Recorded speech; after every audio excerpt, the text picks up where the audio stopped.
So you've learned about pods, and by now you should know that the smallest unit in Kubernetes is a pod. For Docker is a container, for Kubernetes is a pod. Now, let me tell you something that you should know about pods. So when it comes to using pods, you should never deploy the pod using the kind pod. So you saw that we had the YAML manifest, so this one right here, and you see that the kind in here is a pod.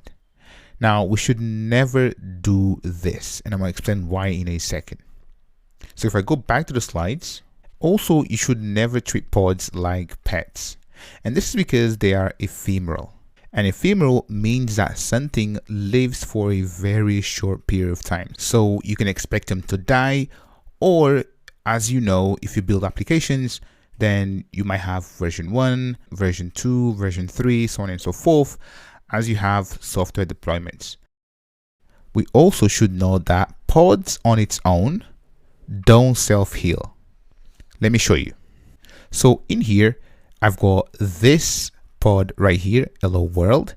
And what I'm going to do is I'm going to say kubectl and then delete pod and then hello and then world. There we go.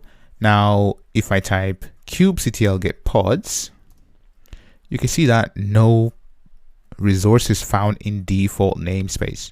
So I've just killed a pod, and the pod doesn't self-heal, right? So we don't have another pod. Now, this is very dangerous because if you have an application, you always want at least one replica of your application running. If there is something wrong with your application, maybe you have a memory leak or you have a bug that causes the application to die, then you want to have a mechanism for the application to basically self-heal, right? So you always have at least one replica of your application. And this is why deploying pods on its own, so deploying pods like this, basically doesn't give us that flexibility.